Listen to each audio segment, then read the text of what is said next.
Hey, what's up, everybody? It's Laurice here. I am here with a bunch of my political TikToker friends, and we are here to talk about cancel culture, what it is, whether or not it exists, what it means if it does exist, exactly what causes someone to get canceled, and a couple other controversial and hot topic issues that are happening in the political TikTok spectrum.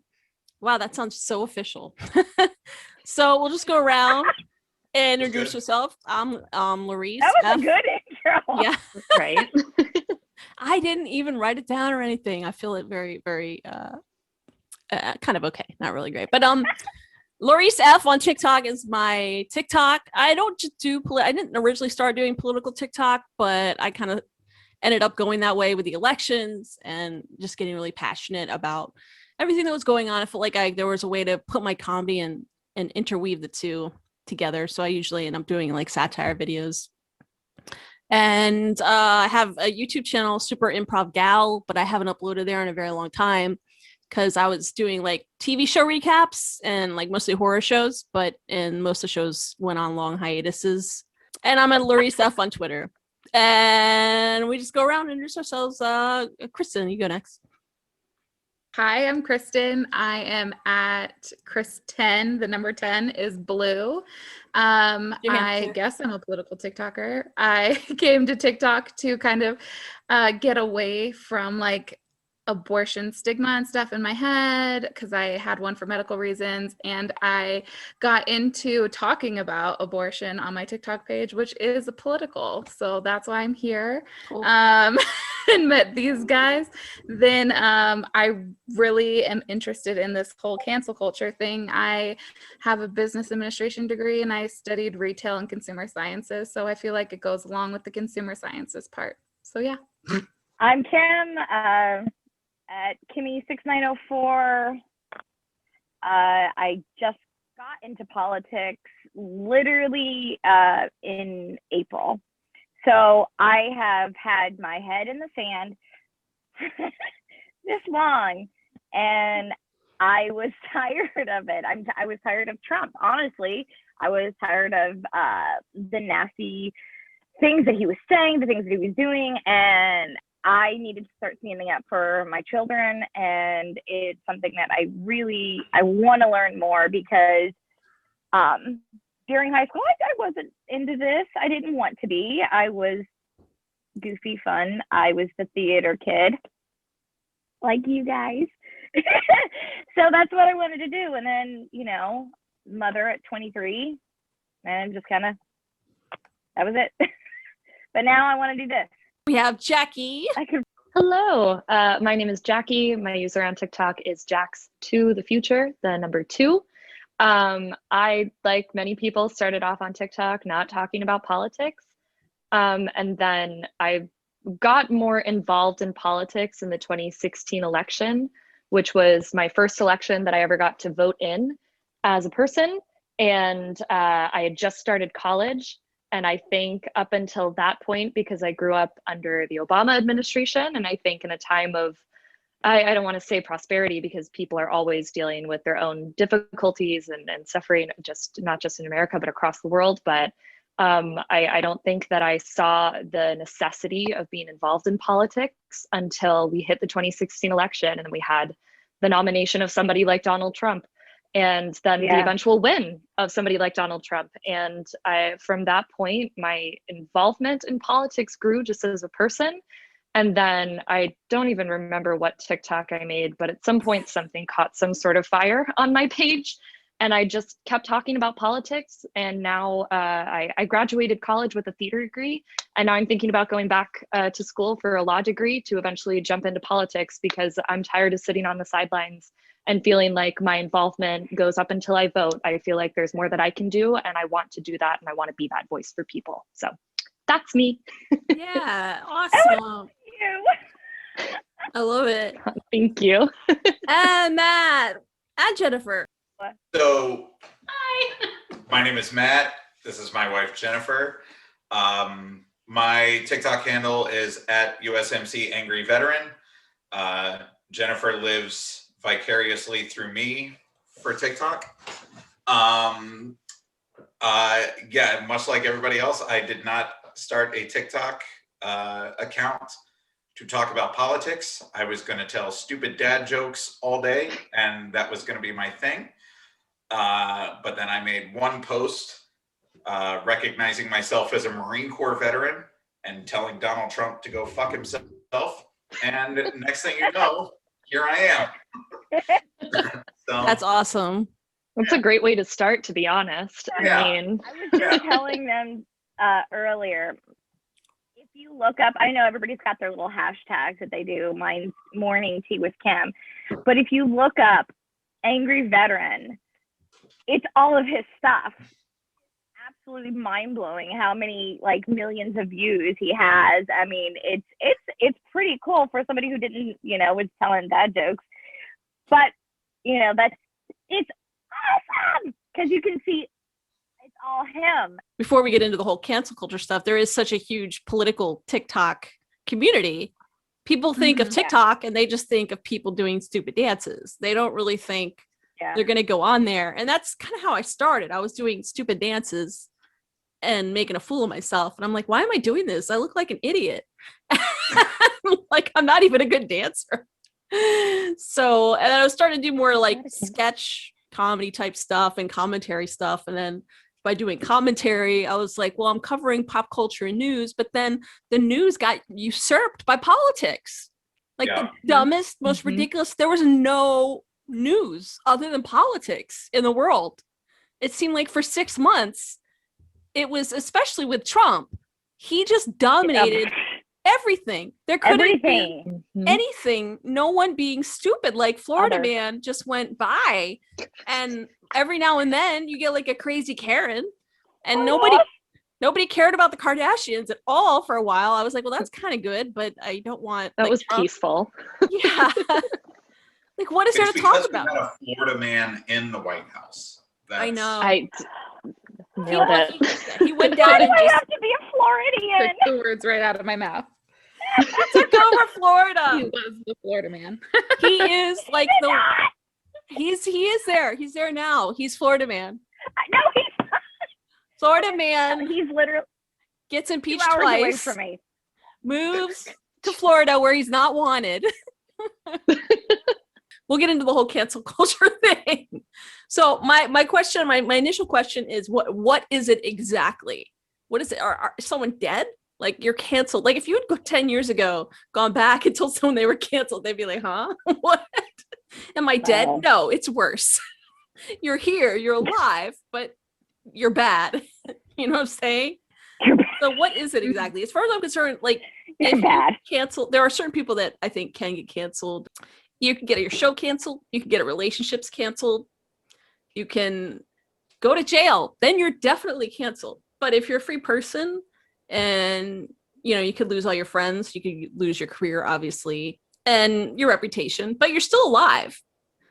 I don't know if that's like, as far as I'm concerned, I don't know if that's canceled. Canceled is like you're either dead or you lose your freedom and you're in jail. You know what I'm saying? That's my opinion on it. But I like to go around and get everyone else's. So I think cancel culture is really, I think it's real. I think that it has the potential to be permanent and long lasting for people, but for some people it doesn't. I think it just has to do with online shaming, societal shaming, the general people deciding that what you're doing is not acceptable by societal standards, or the politically correct, societal standard.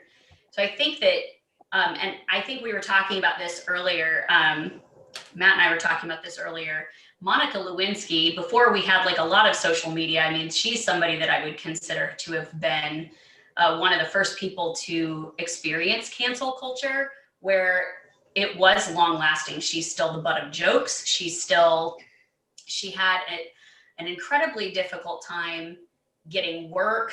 It brought shame to her family. At one point, she thought about changing her name, and here we're talking about a woman who, was young and naive and manipulated by someone, in seat of high power. And, but she really did experience cancel culture. And I think, in long term, whereas there are other people who, we say that, we've canceled Kim Kardashian, but she's still fine. But I think it's actually worse, honestly, like if you experience that, because where like death, and I totally agree with you, like death and loss of freedom and loss of rights are very, very real, visceral experiences for people whose entire identity is wrapped up in presentation. And we're a society that becomes so much of that, dishonoring one's name and doing it in such a way that maybe affects their livelihood, the way that, say, Johnny Depp was canceled for a while and has lost movie deals. It was the online shaming and cancel culture of him that then led to him losing movie deals because they couldn't be associated with him. So I think it is real, and I think it has really detrimental effects because it goes to the heart of your reputation and your honor. And we all die, but our legacy and the way that we're remembered and discussed and talked about, I think, has the potential to be long lasting. And I think it could create detrimental effects. So I think when it comes to business, it's just business. When, if you're a company, you can't be associated with something that's not popular or something that will make your company look bad. So I think as far as that goes, that's business. But if it's like a court of public opinion that causes it without any type of evidence, whether it's like if someone was accused of something and they're not necessarily guilty of it for whatever reason, or it was misunderstanding, I think at that point it starts to get a little bit gray, because there has to be a line at some point. If it's not one thing, it's another. Okay, but if you look at the Kardashians, look at what they did with the Pepsi. I mean, and then if you're going to go way back, like I was talking to Jen about earlier, we went all the way back to. She went back. Did you already say Monica Lewinsky? I'm sorry. Yeah. Okay. Well, then look at OJ. What happened to him? But that's before the internet. But I mean, if you're going back to that 90s and even back to the 80s. There was always a cancel culture. There was always that, but it was never just that was the name. It was, hey, you're doing something shitty, we're not going to hire you. Or it's, you're doing something shitty, and guess what? Now your name is splattered everywhere, and everybody wants you because of your name. Like Bobbit. Did you already say that? Sorry. No. I said that earlier. Okay, like Bobbit.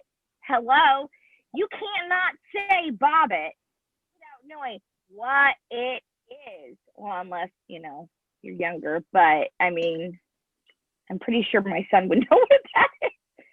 Thanks. So I mean, that was cancel culture back then. Well, there's a fine line between committing a crime or saying the wrong thing. Right. If you commit a crime, like murder someone, you're probably going to get canceled, or cut off someone's penis. You're probably going to get canceled. There's no doubt. Blow up. Committing crimes, that's like a whole other. That goes without saying. You're going to lose your job. But they got so famous for that. Yeah. Like, I mean, it was so bizarre. OJ was. Yeah, well, like if we're gonna go back to OJ again, I mean, he was, said he didn't do it. Wow, that was crazy. He was not guilty, and then he was still everywhere. I mean, you couldn't go anywhere without OJ.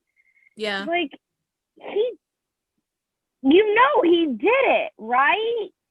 But yet, because of his name, I remember him being in all the Naked Guns. I love Naked Guns. I think that there's a fine line, though, between when it should and when it shouldn't happen. Right. If somebody pulls up a tweet that you made 20 years ago, or some social media post from 20 years ago, where you made an insensitive comment, right? Yeah. a lot of people compare things that happened in history to the way that society is today, right?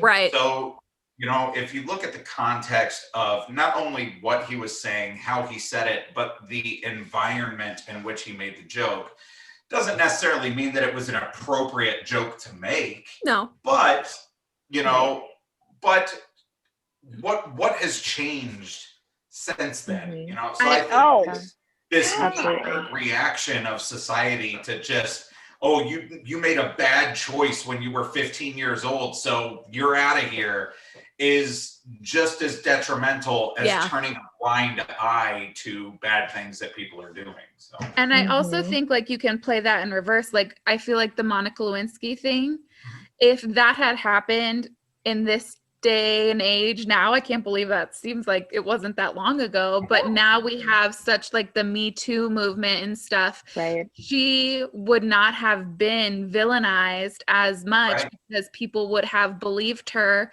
and understood the power struggle between the two, so that she really couldn't say no, you know. So I feel like if we go back to Monica Lewinsky, it is really unfortunate that, you know, thank God it's not happening today. Biden in office, we never hear the end of that.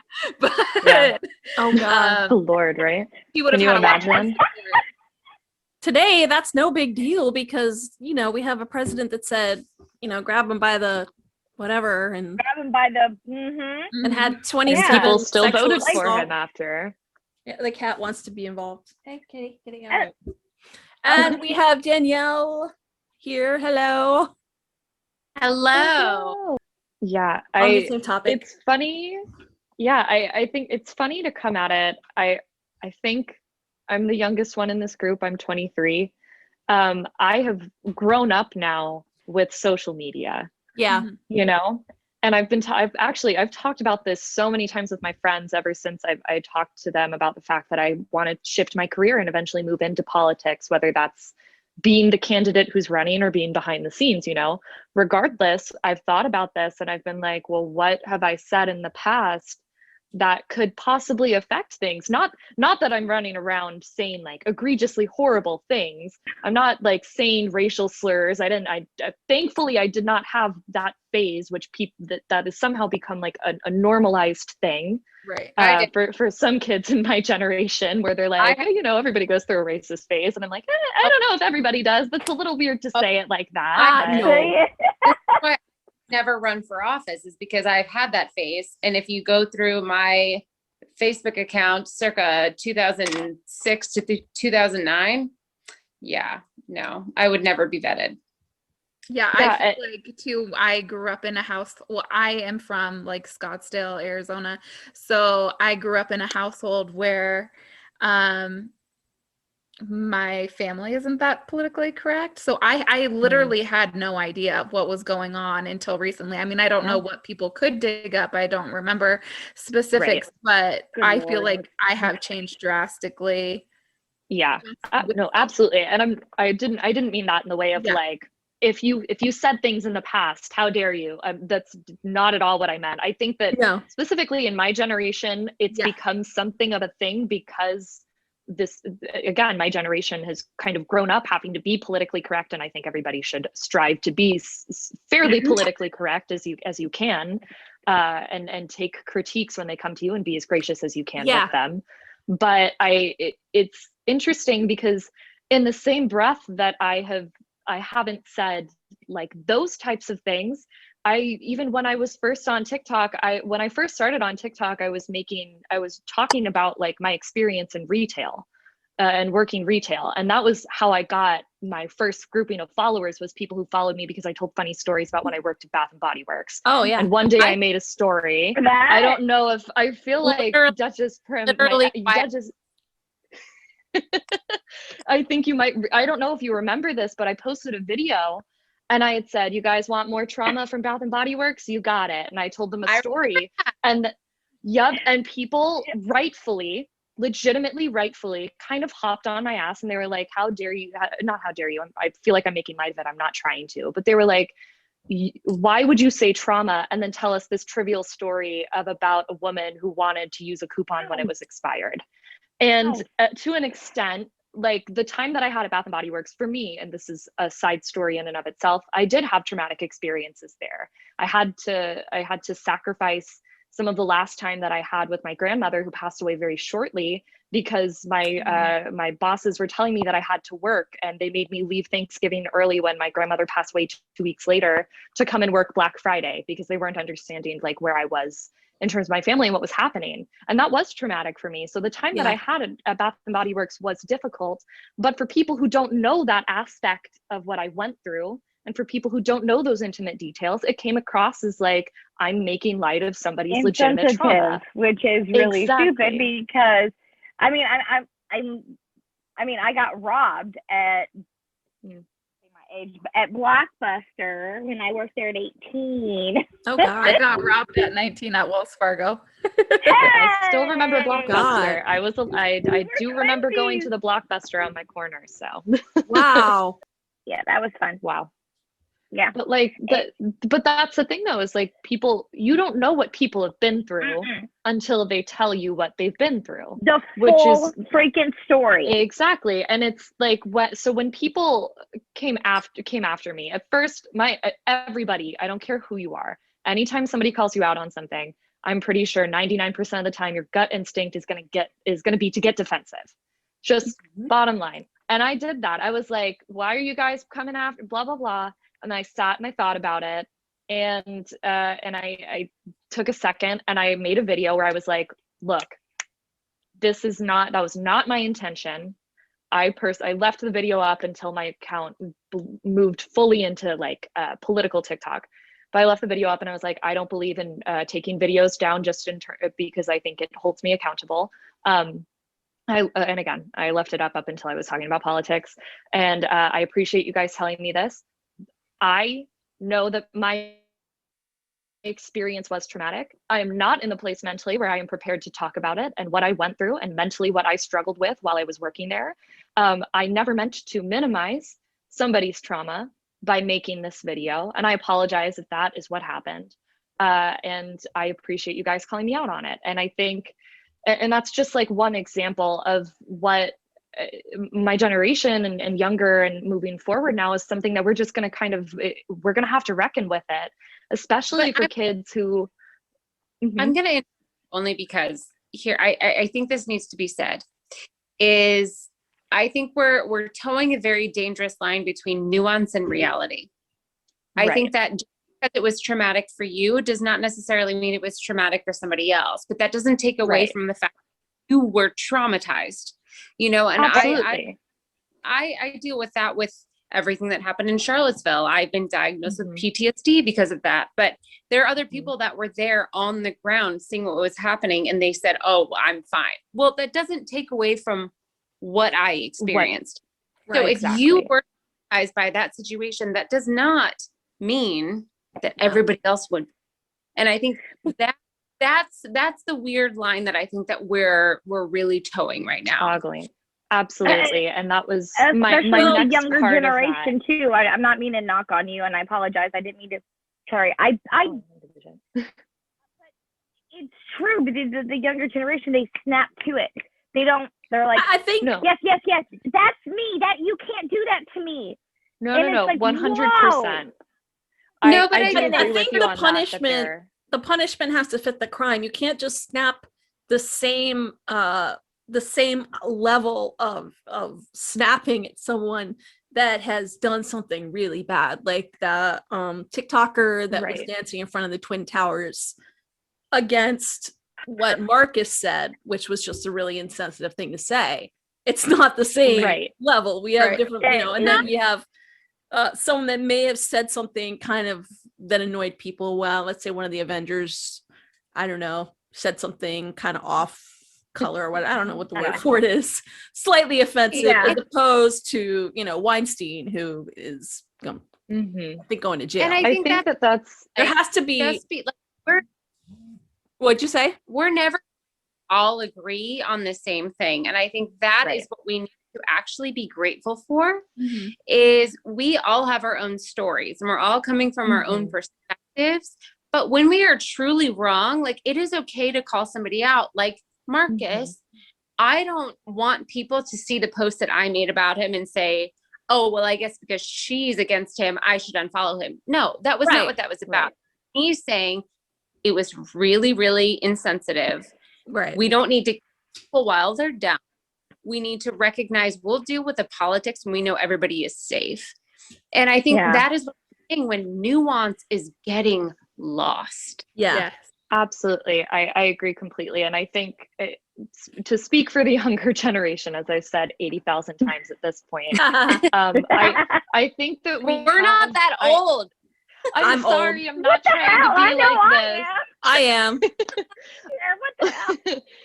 I think that there's that sense of hyper awareness of especially in my age range. There's a sense of hyper awareness, and to an extent, I think it can be a good thing. I appreciate it when people, once I get past that immediate wall of defensiveness, I appreciate people checking me, and I want to do better, and I want to grow as a person. Which to sum up my entirety of my thoughts on cancel culture, do I think that it exists? Yes. Do I think that it exists in the way that conservatives believe that it exists? No. And there are certain people who I think, and that's a larger discussion in and of itself. And I think that there are certain people who are never going to be legitimately canceled, which is, we'll get into, I think, when we talk about the Marcus situation. I think that specifically when you look at prominent white men in social media or any media, I think it's very difficult to entirely deplatform and cancel them. That's just not something that I see happening in the way our society is.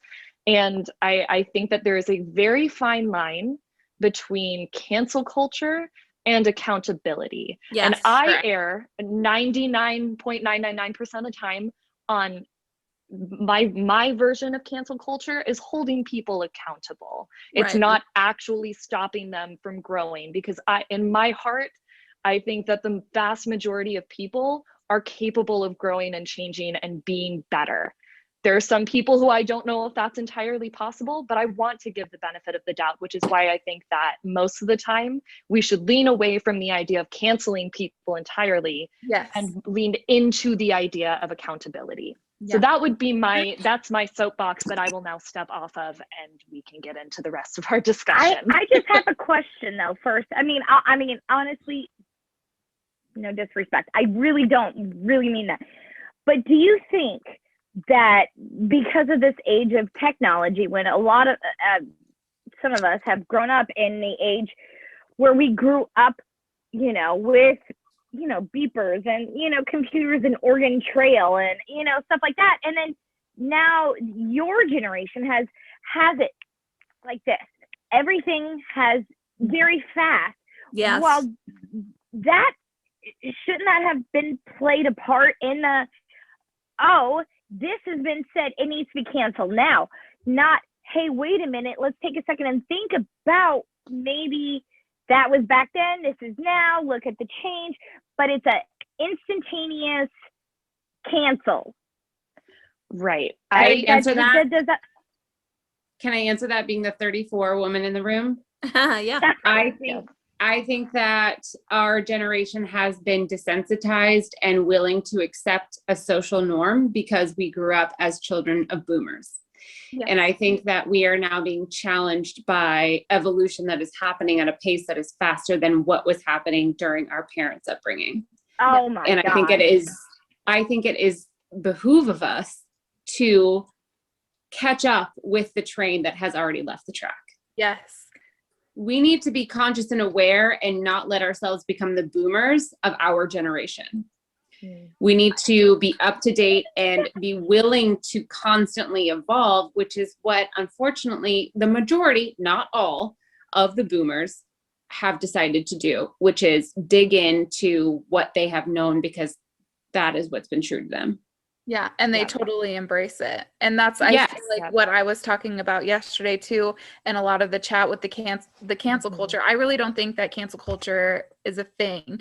I think the people who talk about like cancel culture don't recognize that the speed of communication, like Jackie and Kimmy were saying, is faster, but businesses and people, you have to adopt to that model. If you're not going to adopt to it, then these are the consequences of maybe you not being held accountable or willing to apologize or willing to own what you did. And some people do own it, and that doesn't cancel them. They just get a whole new, market. Like Marcus, I know we're not there yet, or Chick-fil-A. You're gonna go into that next, but it's even like Ted Cruz, right? Like he tried to play it off of like, I was just dropping my daughters off, and then literally within hours in the airline is like, no bitch, he rescheduled his flight at 6 a.m. this morning. Like technology moves fast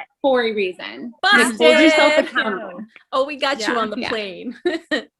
All right. Hello. We'll get into the Marcus thing. So the situation with Marcus. Texas electricity is all fucked up because Republicans wanted electricity to be run like a business instead of a government service. As we all know, businesses have to make a profit in order to exist.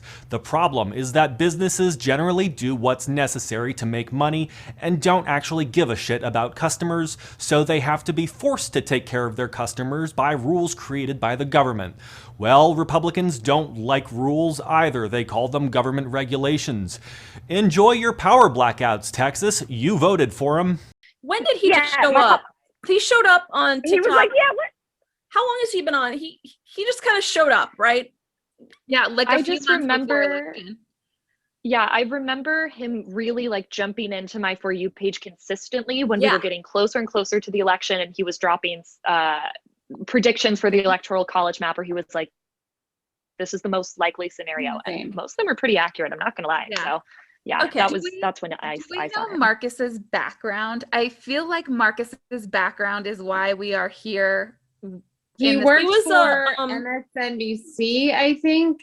I think that he found an angle on TikTok, and the reason that people were so attracted to him is because he didn't blatantly show his political affiliation. He was just presenting the news until 100%. he made that video. Yeah. That's what I was wondering. If he had said something before that, did he do more than just straight out? He an incident before where he came back. It was with the stock market thing, with the GameStop situation. I remember something happening. He poorly explained how it is, and he basically said that I dumb things down to the audience that I want to have, and if you don't appreciate the way that I do it, then I am not the account for you. Bye. Wow. Okay. It was. I don't remember that. I can't remember. Stuck up as heck. No, it's his account, so he can say whatever. You know what? That's the whole point of having your own account and not being for a network. You're doing your own thing. Absolutely. So that's why did he have like issues like this before, which is why he is now on TikTok and he is in control and he can tell people bye. Right. It's a good question, but like we've said, we never know where somebody is until they talk about it. Right. So he said this insensitive comment, which was basically Texas, after reporting of the power grid and everything that's going on, everyone knows what's happening. He has 2.6 million followers. I don't know what he had before, but that's a lot. That's a lot of people. It is a lot. And I think the reason he got that following is because he wasn't partisan. He just presented the news. And it wasn't until that moment where you realized, okay, like everyone is entitled to their opinion. Yes. But the reason you had so many followers and were verified is because you were just presenting information. Right. You were not presenting an opinion. And he did have another account where he presented opinions. Right. And it wasn't as big. But then here is my problem.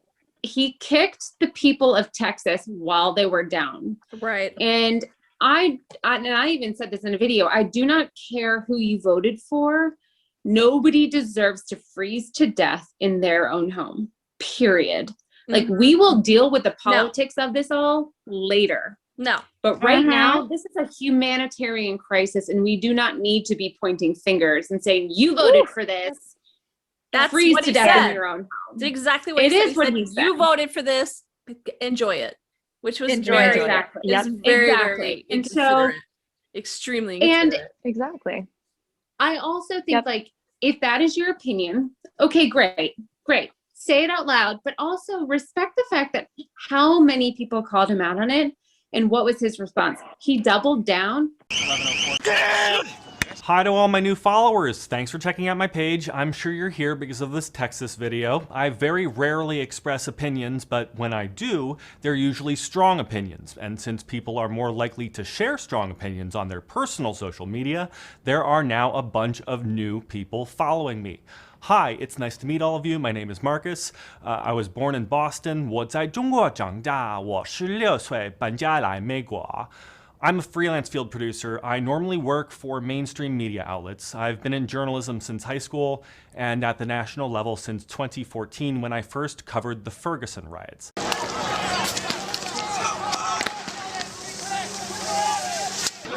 Okay, we're good. Real shit. I'm usually dating 10 to 20 women at the same time, and yes, the ones that play PC games are my favorites. Not only You on date TikTok, 10 to but on 20 Twitter. women? I think he was joking about like he just made this whole He like was, yeah. he never addressed the issue. He just made it about him instead of saying Yeah. that was Nasty. insensitive. It was the wrong was time to nasty. say that. Yeah, Did I- he, that's where I was like, all right, Who I'm out. the hell says I date 10 to 20 women when not even fucking saying a fucking apology? Sorry, I'm pissed at that shit. I'm sorry, who the hell would date you, ugly ass? I think that's motherfucker? why. Well, I think not even that, but because like, he how doesn't- many people came to me in my comments and were like, well, what he's saying is the truth. I'm like, but that doesn't matter. It doesn't matter. I feel like I his got the same level apology, of comments. He could have at least like gone back and tried to like reword it. He's not wrong. You know? Correct. He's not Correct. wrong. He's not. The issue is the timing of pointing out Yes. what was wrong. Exactly. You know, there was a time to be able to come in and say, you know, this is what you all voted for. Open your eyes now and do better for Shake yourself. up. Just want to shake up. Versus while people are currently freezing to death in their homes, saying, enjoy what you voted for.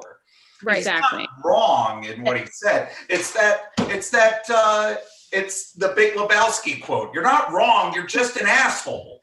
Yeah. Right. Like you don't like it's the logic of shoving a dog's face in their own shit. Yeah. Like it doesn't Yeah. doesn't potty train them. It just makes them hate you more.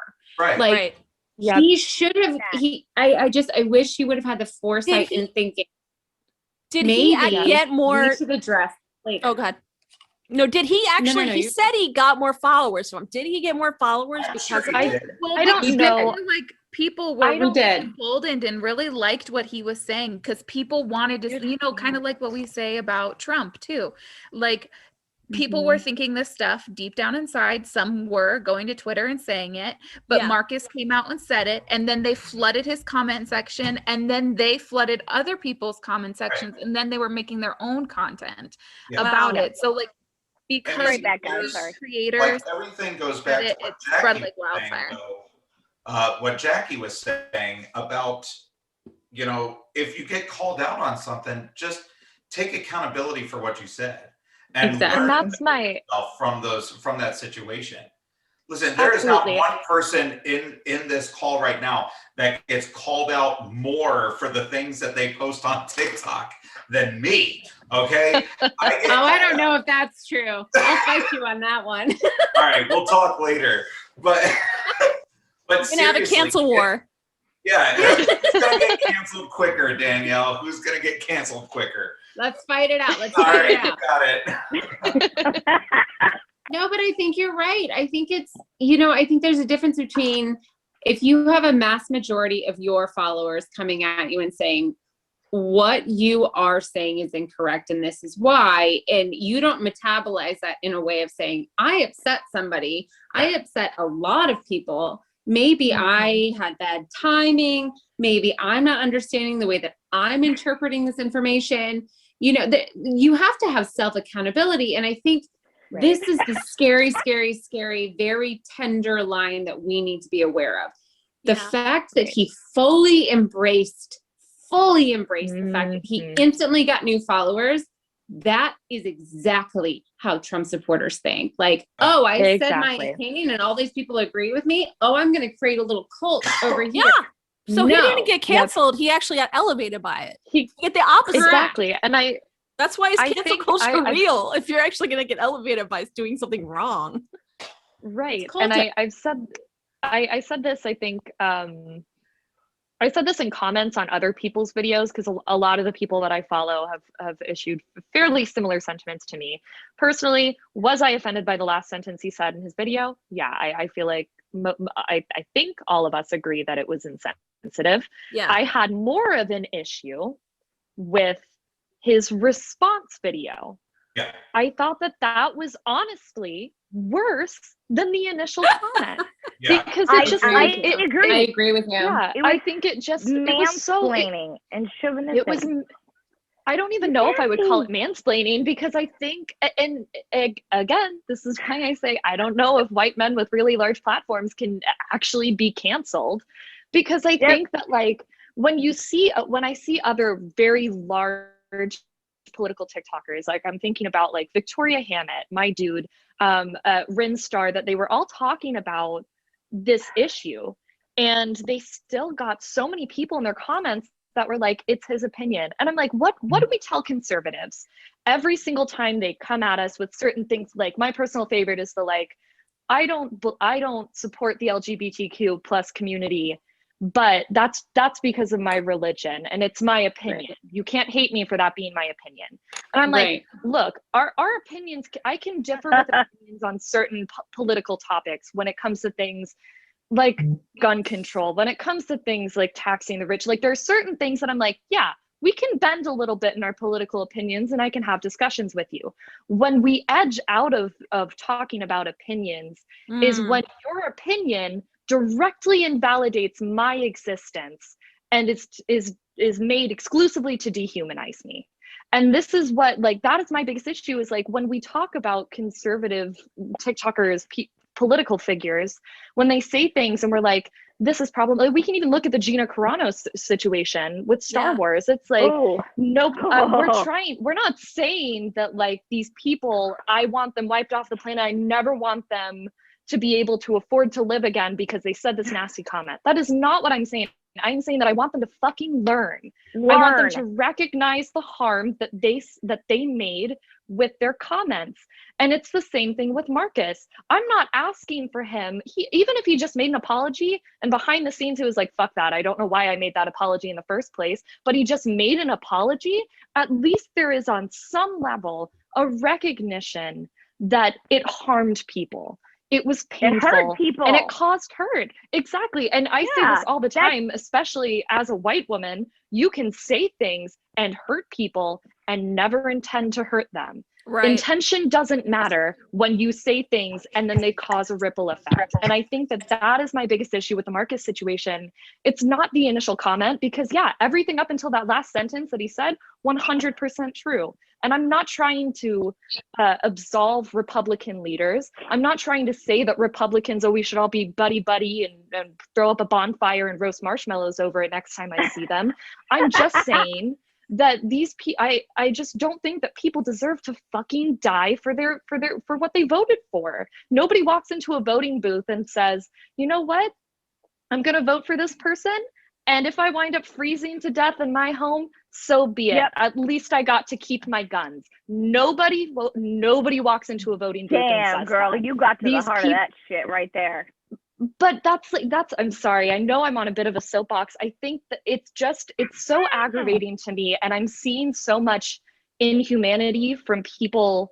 I don't want to say inhumanity because I don't necessarily want to generalize it, but like, I'm seeing this really aggressive pushback from the left with well, they told us facts over feelings. They said, fuck your feelings this whole time. They told us to talk about it, blah, blah, blah. And I know I felt that way when Biden finally got he it was declared that he was the winner, I was like, hey, fuck your feelings, you know, cry about it more. I don't care. But it's like, fuck. We still felt have horrible neighbors for that 4 have years that straight. flag, the same flag. Fuck your Exactly. feelings. It's like, what? And They're it's down like, what's the street. point? I And never it's like, made, I a felt I'm in response. Florida, so you know, fuck Florida. But it's like, Drink some I felt shitty for 4 years straight. I don't want people to feel the way I did for the past 4 years. It was fucking horrible. Mhm. I've Yeah. never felt so horrible in my entire life. I don't want people to feel that way. I agree. it's just, it's not human nature, I don't think, for most people. And I just feel like if you're called out and somebody like I said before, like I talked about with that Bath and Body Works video that I made, I may not have intended to hurt somebody and minimize their trauma, but the truth of the matter is I did when I said it. And I may still think like, I don't know if people should have gotten that mad about it, but they got hurt. And it's only right for me as somebody who wants to make things better for people to call myself out and to move forward from it and to at least try to understand where others are coming from. And I think the biggest issue with the Marcus situation is instead of him even just saying, I said this, I'm not trying to say people deserve to die, I just meant it like this, that would have been better than him saying, fuck you, I still hope that you freeze, essentially, because he never really walked back the statement in the first place. No. And thank you for the extra followers. He's just basking in the clout, and it makes me, Yeah, it just he makes is. me ill. It makes me uncomfortable, and I don't like it. That's my soapbox. I really I'll hop off felt now. like Indy, what are you doing? I love you, girl, but what are you doing? I never really like made like a stitch to Marcus or anything, but I did like address this situation. And basically what I said was, I'm really sad to see like the ugliness in America come back out again. Like I felt like we were hoping Is it with less? Biden and everything that this ugliness of blue, red type thing would go away because, you know, Trump did the same thing with New York and did the same thing with California because they were blue. He didn't want to send help for the fires or help with COVID. So now we're going to let people freeze because they're red. No, this is the ugliness that we all wanted to go away with the administration. And what happened Absolutely. to uniting during a crisis? Like, this country has been known to unite during a crisis. And this is the one crisis in which we are purposefully dividing ourselves against, of like, fuck you, you deserve this. No, no one deserved this. And here's the reality for the people that are like, well, they voted for this. That was voted for in the 90s. The majority of the adults right now didn't vote for this because they were children. Or they didn't understand what they were voting for, and they were sold a false reality. And I think that's a really, 100%. really unfair statement. Well, I really can't say anything that will add much because these other ladies who are so much more versed on this topic than I and are so intelligent and awesome. You are. But anyway, I will say that I think painting everybody with the same paintbrush is a mistake. You can't do that. And when it comes to kindness and compassion, it's not about anything other than they are other humans who are suffering, and we can help that. It's a very basic way to look at it, but I am related mostly to Republicans, and I love my family, and I would not want them to suffer just because they voted for a politician who did a dick move, you know, because that's not what they voted for. They voted for their convictions and their beliefs, and they did not vote for a crook or a criminal. They were voting who they thought was the best. So these people do not deserve to suffer. They do not deserve contempt. They don't deserve any of this. It doesn't matter who they voted for. They're still humans, and they still are deserving of simple human kindness and compassion. I think Danielle, I'm 31, and I grew up in a conservative house too. So I feel like we have very similar mindsets, but I feel like what people are doing with Marcus, they're not canceling Marcus. And I don't even think we are the majority we think it's the majority because our algorithms on our For You page tells us that's what we want to see. We're not even close to being the like majority of people trying to hold them accountable. That's just what we're seeing based on our algorithm. But when it comes to like cancel culture in general, I don't think it's a thing. I think that with like the speed of information and news and the knowledge that we have now, like I know people are being held accountable for things that they said 20 years ago. They should be given a chance to address it, explain themselves, and give a hopefully sincere apology and given more chances. I don't believe that a single action 20 years ago would justify canceling or being fired. And then when it comes to like the act of canceling someone, I believe that it's a lot of like word of mouth, advertisement, and marketing. And we have been dealing with that for years. It's just traveling faster now, and businesses, people should be able to adapt to that. I don't necessarily agree with like people like dogpiling on someone. I don't think that should be a thing. So like if Jackie made a stitch of Marcus and then I was like, yes, I believe everything that Jackie says and this, and this. And then Kimmy said, yes, Jackie and Kristen said this. I don't think that dogpiling is necessarily like the moral thing to do. You can voice your own opinion. But like actively dogpiling on someone in an attempt to cancel someone, I don't think that is a good thing to do. No. We didn't do anything to cancel him. He's not canceled. I don't. Well, that now we're gonna get into the white male. So there are the guys. White male thing. Said 7 times. I have a question though. Now there is a white male that was canceled. How far back do we go? Well, no, there's a white male that was canceled on, but he's not a straight white male.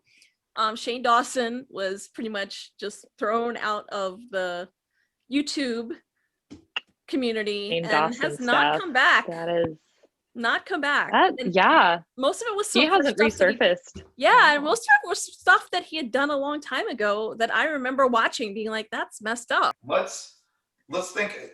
Cancel culture is a relatively new term, right? Yeah, right. That's a relatively new term. The concept behind compared to us old folks, is a very old process. I mean, you could look at Charlie Chaplin. Charlie Chaplin was very much affected by a cancel culture-esque type of situation where he had to completely leave the country to escape that kind of a culture. You know, so I think, and Jennifer and I were talking about this earlier, that the idea in today's day and age of cancel culture is really rooted from a desire, like you were saying, Jackie, of accountability. Right? It's really rooted in a desire of, you said something fucked up, you need to be held accountable for that. I think the problem comes from when that mentality is overused, and then if the person tries to make amends isn't given to the person. So with the way that society is now, if you screw up and you are a public figure, you're done. You are done. It's going to take you a very long time to be able to come back. Look at Charlie Sheen, for example. Unless you're Donald Trump.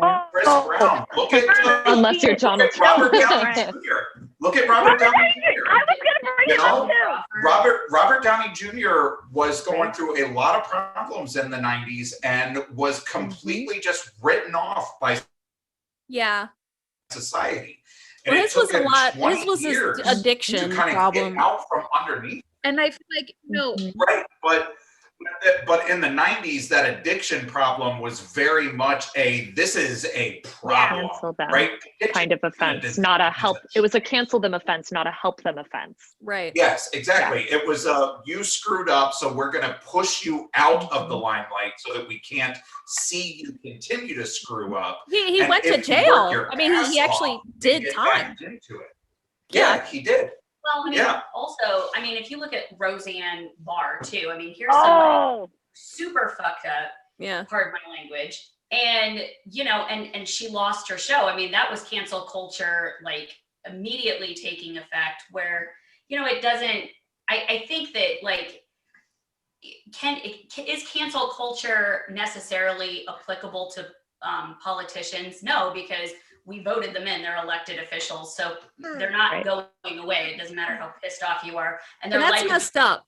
I mean, I think that what it is, I think it's rooted in like a desire for accountability, but I think for like the public, I mean, I think what it is too is that they want, if they don't see the justice that they think should be done, then it's them boycotting Aquaman 2 because they believe that Amber Heard is hosing Johnny Depp, right?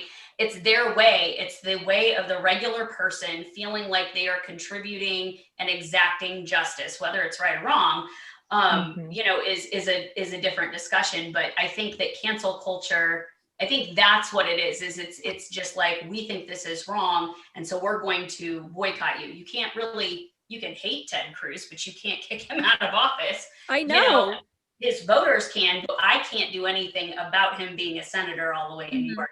I also feel like this cancel, like the way that like Republicans or like right-wing people say cancel culture is very different. Oh yeah. I wonder if the Republicans are trying to catch their millennial base by using terminology that they hear. Yes. That we mobilize. We talked. I got canceled because I didn't get enough votes. That doesn't make any sense. These public officials, people that actually make decisions that are going to affect our lives, they need to be held more accountable than a celebrity. 100%. Yeah, because if you go and see a movie or a TV show, that person doesn't affect your life. They really don't. If you go see, you don't have to go see that movie. You don't have to go buy their music. You don't have to go, you know, people don't go buy, you don't have to watch their show anymore. But an elected official, they're going to make decisions that affect your life. And it's really messed up that an elected official won't get canceled, could say something very bigoted, and that we've seen it happen again. Make really bigoted comments again and again. And because there is a base of people that like that, they're going to be in positions of power, which is going to actually affect people that they're basically gaslighting and making these comments towards. And these are people. It needs to be some kind of other term too besides cancel. It's not culture. Canceled.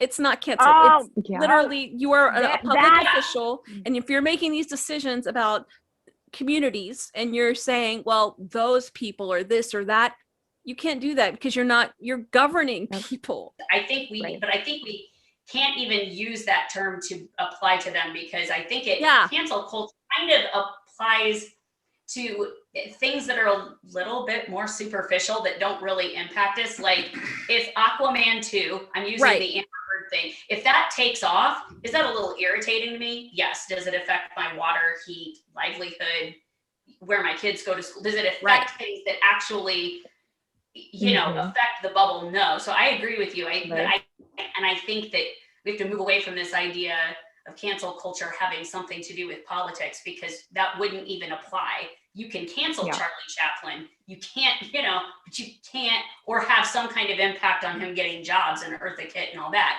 And I do believe that, but I agree with you. It can apply. I don't think it can apply to politics. I just don't think that people know how they can themselves affect change. And I think that's why they think that they can just go out there, put a hashtag out there, put a TikTok video out there, you know, and I think that's their way of like trying to be effective. I know I struggle with knowing how to be effective in like, what do I do if I'm upset with my politician? And a lot of people really don't know how to answer that question. Yeah, absolutely. People don't even know the politicians' platforms. They just vote for who they recognize on the whoever. You know, so, and I actually really, just putting this out there, but like I have to give a lot of credit to the millennial generation that's actually going out there doing research, being a part of conversations, educating themselves, and not wanting to be pandered to. You know, they just, it's not about being entertained, it's about being engaged and getting information. And I think that I'm 38. And I don't know that I mean, I really wasn't raised that way, you know, so like I'm coming to that late, like so many people, but that was just my There was Matt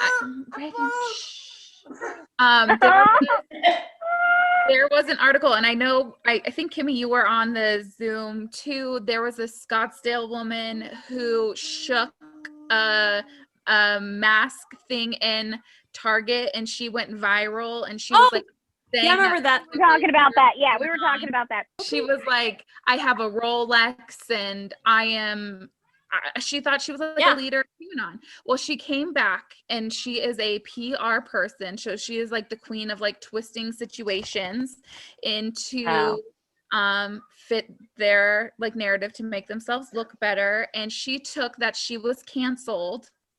She took the word she was being canceled because she had opposing opinions. Her husband wanted a divorce. She was thank you. She was totally being canceled. And she embraced it instead of like learning from it. I feel like this is like the double-edged sword of people saying that cancel culture is real. Then people will just embrace it. Right. Good job. And they're not learning to be held accountable. So even if you do attempt to cancel someone, if that is a thing, it's not going to always be successful. Right. People will embrace the crazy. People will double down on it. People will gain more followers. Yeah. I just feel like you can't even cancel someone because they'll embrace it. They'll find an audience. Yeah. I mean, look at the Gina Carano situation. She lost her deal in The Mandalorian. Star Wars is one of the most profitable franchises literally on the planet right now. On the planet. As it stands for a huge audience of people that spans political spectrums and all types of people. And then she lost her job and then promptly got snapped up into another film deal with Ben Shapiro, which we can talk about whether or not that's actually a positive, but like, I don't know if that's good. She actually, but like, I don't think that she got canceled. And when I sit here and I talk about like the Marcus situation or Gina Carano, I err on the side of like, I just want you to be accountable. The thing is, you can't force someone to be someone who they're not. So if they're not sorry, maybe they shouldn't say they're sorry. So then Jennifer just brought up the question then. So maybe the issue isn't that cancel culture, does it exist or doesn't it, but is it effective? Right. Exactly. I think it is on certain 100%. Yes, I agree with that as well. Yeah. So it's, and I totally get that because we have I think one of the things that's also a problem with society today is this knee-jerk reaction to snap judgment on a situation. So take, Jennifer has brought up the Johnny Depp situation with Amber Heard a couple of times, and there was a very quick knee-jerk reaction to just cut Johnny Depp out of everything. He's the worst human being. He's scum. He needs to not have any money, no influence, nothing. And then as things came out and you start learning more, you're like, oh, wait a minute. Wait a second, So I think that there's also a problem, not so much. Johnny said. I think even the issue with cancel culture, as we in this group are understanding the term, isn't so much that it exists or is it effective, as much as it is this snap knee-jerk reaction to judgment. Just reaction, could ruin somebody's life that didn't deserve to have their life ruined in the first place. And what do you think of like people who are canceling someone, which I think is pretty interesting, like the people who claim cancel culture, or the people who are like partaking in canceling people? And I could be totally wrong on this, but I feel like a lot of them are boomers. It's more, it falls into the same category as a boycott. Yeah, exactly. Right? Mm-hmm. So here's the thing, like I saw, after that situation with that pedophile on TikTok who had himself exposed playing with himself God. for hours and hours and hours. There was a call from a lot of people that came across my For You page saying we need to boycott TikTok. And I made a video saying, I get the sentiment. It's not going to be effective. There are a billion users on this app. You are not going to get enough people to boycott TikTok for them to even notice. And I feel like, you know, with TikTok and their algorithm, how we were saying before, Marcus felt like he was maybe being canceled or called out constantly, but that was just our algorithm. They knew that we liked this opinion that people had of his statements. So the people who participated in calling that guy out, that was all on their For You page. So they felt like they could cancel TikTok, but you can't. Yeah. Right. I will say, I agree with Kristen. I think that about the boomers, and that they're the ones that really are still maybe like our generation. And then, because I feel like, at least this is just my observation, just an observation, but I just feel like millennials are trying to be informed. Like I don't know. Like I feel like millennials are in search of something substantial. Like they're like, okay, well, we've seen other generations, and they just like, it's a lot of, I don't know, just in my therapist actually, you know, I'm just admitting that I'm crazy, but my therapist, the other day we had we're all crazy. I'm in therapy too. You know, if my therapist we're saw all this, mad here at me for calling me myself, but we were saying like the boomers were very much like the sweep things under, don't address anything, sweep it under the rug. Millennials, like, so bad at that. I am, and why I make the content that I make is because people told me abortion is wrong, and I will say, hell no, it's not. This is what happened to me, and my situation is valid. So millennials voice that, where boomers would sweep it under the rug. So when millennials are saying this is a problem, boomers are like, sweep it. Avoidance, under avoidance. And they have the biggest avoidance issues. And then the boomers, it's like and I was reading something about it yesterday when that conversation came up. It's like very much like a victim mentality, like, you're canceling me, you're canceling this. They're like falling victim to trying to like sweep it under the rug. Yeah, it's being mislabeled, I think, ultimately, by politicians and leaders. They're using it like as a buzzword to make themselves come off as a victim. With like the younger crowd, they see like the reaction of people like saying that they're canceled and worried about it. So like, this cancel culture being embraced because they're getting a reaction out of people, but that's not even the reaction that we want. You know? Right. Like we're not canceling Marcus, but older people are scared of being canceled. So the younger people are saying they're being canceled, but that's not even the reaction we want. We just want you to say, hey, this was probably wrong. Sorry. Like, okay, but you know what? I have, you know, you and I have chatted before. I mean, well, a lot. But I mean, I've got boomer parents, but I mean, I don't know if, I mean, I've got core Christian, you know, that I grew up in, you know, ministering all along, you know, the country, going out of the country, doing ministry. In, you know, remember we talked about that, you know, of course, I was like 2 sheets to the wind, that I was going out and standing there. Thanks for laughing. That we were standing there on corners going, abortion's bad. And, you know, you sat there and talked with me. And now I understand. And of course, I'm probably not going to get my parents on board with that, but it's still, my Mima hates Donald Trump, 99 years old minister, which, you know, she was amazing, amazing woman. She still is. She's just 99. But I mean, I've got that. Yeah. So, like, I have a hard time when people say, oh, boomers, and it's like, wait a minute. But not my parents. Not all. The reason why we have this trend of cancel culture is because a select group on the right of boomers cry cancel culture all the time, when that is not even what is the intention, you know? Where did they get that? That's what I would like to know. Where did they get cancel culture? Where did they get that? I think anytime a Republican is told that they need to be held accountable for their views, they automatically think that they're being canceled.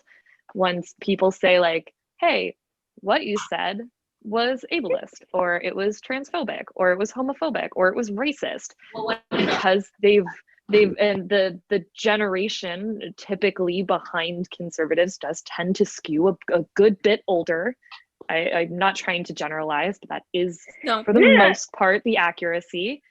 They've, like we've talked about before, they've grown up without social media. They've grown up without the political correctness that Gen Z and millennials have grown up with.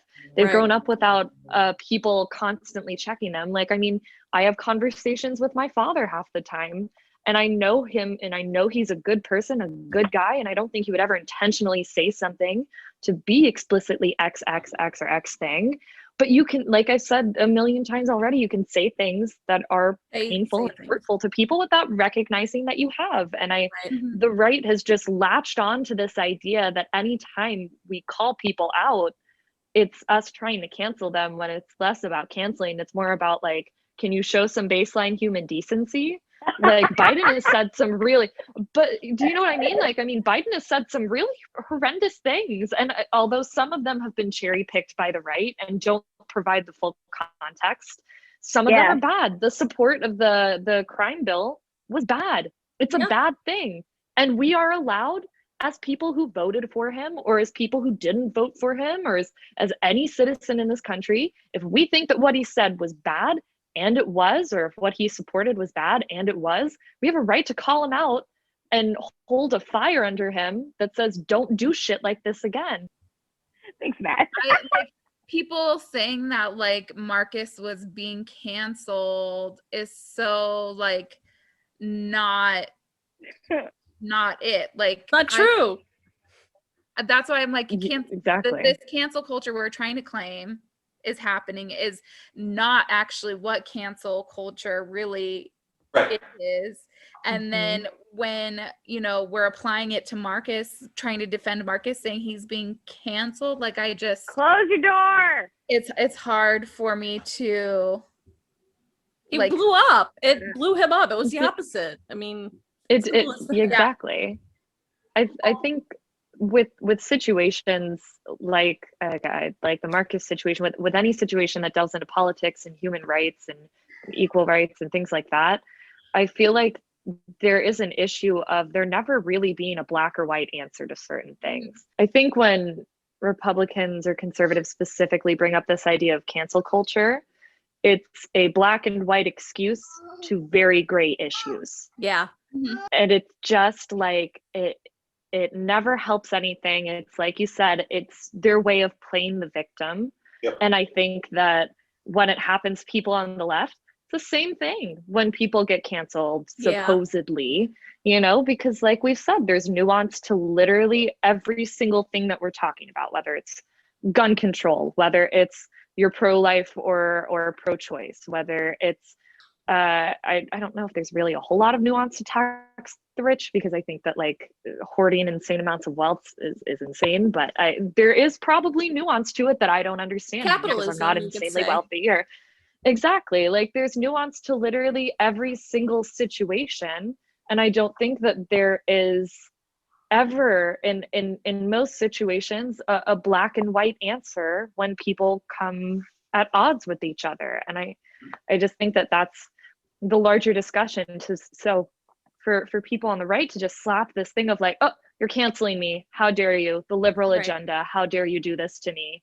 It's more of an excuse to not, like we've talked about, it's an excuse to not hold yourself accountable and to not allow yourself to grow, because they've grown up in these cultures of not having to come to terms with their own implicit biases and things like that. And it's a much larger conversation than we could ever cover in a Zoom. It's my 2 cents is like, I don't think there's ever going to be a definitive answer for us onto whether or not cancel culture is helpful, or if it exists, or if it exists the way the right thinks it or the left thinks it, or if it even fucking helps. Who knows? Who knows? Maybe they'll know There's not like, a black and white years from now. But yeah, cool. Right. So awesome. This is a fun discussion.